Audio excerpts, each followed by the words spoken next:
నమస్తే, welcome to prime nine. ముందుగా bulletin వివరాలు చూద్దాం. తమిళనాడులో పలువురు ప్రముఖుల ఇళ్లకు బాంబు బెదిరింపులు రావడం తీవ్ర కలకలం రేపింది. సీఎం స్టాలిన్ నివాసం, గవర్నర్ భవనం, రాష్ట్ర బీజేపీ కార్యాలయం, నటి త్రిష ఇంటికి బాంబు బెదిరింపులు వచ్చాయి. అప్రమత్తమైన పోలీసులు డాగ్ స్క్వాడ్తో తనిఖీలు చేపట్టారు. అక్కడ ఎలాంటి పేలుడు పదార్థాలు లేకపోవడంతో అంతా ఊపిరి పీల్చుకున్నారు. చెన్నై ఆళ్వార్పేటలోని సీఎం ఇంటి దగ్గర భద్రతను కట్టుదిట్టం చేశారు. ఇక ఫోన్ నంబర్ ఆధారంగా పోలీసులు దర్యాప్తు చేపట్టారు.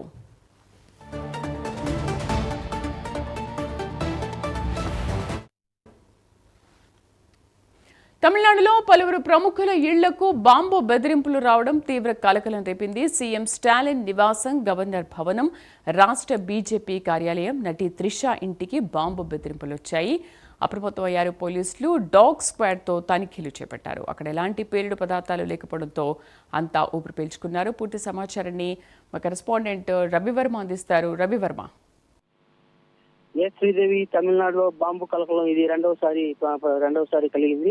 మొన్న 2 రోజుల క్రితం నటుడు విజయకాంత్, టీవీకే పార్టీ అధినేత విజయ్ ఇంటికి బాంబు బెదిరింపు సమాచారం వచ్చింది. అయితే ఆ మేరకు పోలీసులు తనిఖీ చేసి ఈ ఫేక్ కాల్ అని చెప్పి నిర్ధారించారు.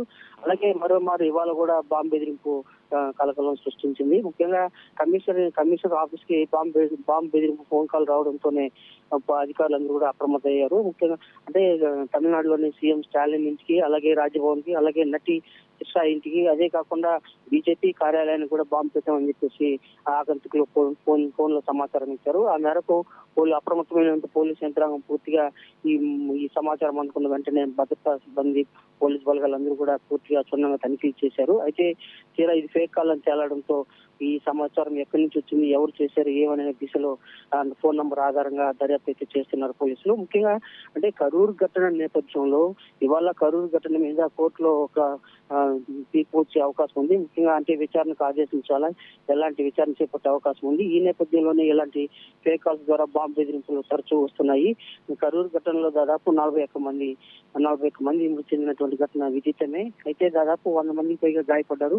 ఈ ఘటన జరుగుతున్న క్రమంలోనే ఒకవైపు రాజకీయ పరమైన ప్రకంపనలు సృష్టిస్తున్నాయి. ముఖ్యంగా టీవీకే పార్టీకి, డిఎంకే పార్టీకి మధ్య రాజకీయ ప్రకంపనలు సృష్టిస్తున్నాయి. ఈ క్రమంలోనే కొంతమంది ఆగంతుకులు ఫోన్ చేసి కార్యాలయాలు పేల్చేస్తాము, కార్యాలయాలకు బాంబు పెట్టామని చెప్పేసి ఫేక్ కాల్స్ ఇస్తున్నాయి.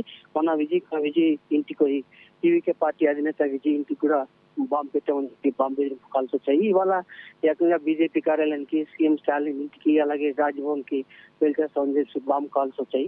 ఈ నేపథ్యంలో పోలీసులు వాటి మీద క్షుణ్ణంగా తనిఖీలు చేసి ఇది ఫేక్ కాల్ అని చెప్పి నిర్ధారించుకున్నారు. అయితే ఇలాంటి కాల్స్ ఎవరు చేస్తున్నారు, ఏంటి అనే దిశగా కూడా పోలీసులు విచారణ సాగిస్తున్నారు. దాని దిశగా చర్యలు చేపడుతూ అన్ని రకాల ఇలాంటి ఫేక్ కాల్స్ కంటెక్ట్ చేసేందుకు చర్యలు చేపడుతున్నారు. శ్రీదేవి. రవి అంటే ఇప్పుడు 2 పార్టీలకు చెందిన ఎవరో ఒకళ్ళు ఇలాంటి పని చేశారనుకోవచ్చా, లేకపోతే బయటి వ్యక్తులు ఈ పని చేశారా? అంటే ఫేక్ కాల్ అని చెప్పి పోలీసులు నిర్ధారించారంటున్నారు కదా. గత 2 రోజుల క్రితం వచ్చే విజయ్ ఇంటికి వచ్చినట్టు ఫేక్ కాల్స్ మెయిల్స్ ఆధారంగా ఇది పార్టీకి సంబంధించినటువంటి అజ్ఞాత వ్యక్తి అని చెప్పేసి ఐడెంటిఫై చేశారు. అతనైతే విచారిస్తున్నారు. అదుపులోకి తీసుకుని మధురైకి చెందిన ఒక వ్యక్తిని అదుపులోకి తీసుకుని అయితే విచారిస్తున్నారు. అలాగే ఇవాళ వచ్చినటువంటి ఫేక్ కాల్స్ ఎవరు చేశారు ఏంటి అనేది కూడా విచారిస్తున్నారు. మొన్న చేసిన వ్యక్తి వచ్చి ఒక సామాన్య వ్యక్తి, ఆటో డ్రైవర్ గా గుర్తించి అతన్ని అదుపులోకి తీసుకున్నారు. ఫేక్ మెయిల్స్ పెట్టాడు, ఫేక్ కలకలం సృష్టించారు అని చెప్పేసి అది మధురైకి చెందినటువంటి మురుగన్ అనే వ్యక్తిని అదుపులోకి తీసుకుని విచారిస్తున్నారు. ఇవాళ ఎవరు చేశారు ఏమని ఆ దిశగా కూడా పోలీసులు అయితే విచారణ సాగిస్తున్నారు. ఫోన్ కాల్స్ ఆధారంగా డేటా అంతా కూడా పరిశీలిస్తున్నారు. ఎవరు ఏమనేది, ఎందుకు చేశారు, కేవలం ప్రభుత్వాన్ని భయపెట్టేదని చేశారా, నిజంగా చట్టంగా భయపెట్టే బాంబు పేల్చాలనే ఉద్దేశంతో చేశారా అనే విధంగా కూడా విచారణ సాగిస్తున్నారు. తీరా ఎవరు ఏంటని నిర్ధారించిన పూర్తి వివరాలు తెలిసే అవకాశం ఉంది. Sridevi. Right Ravi, thank you for the updates.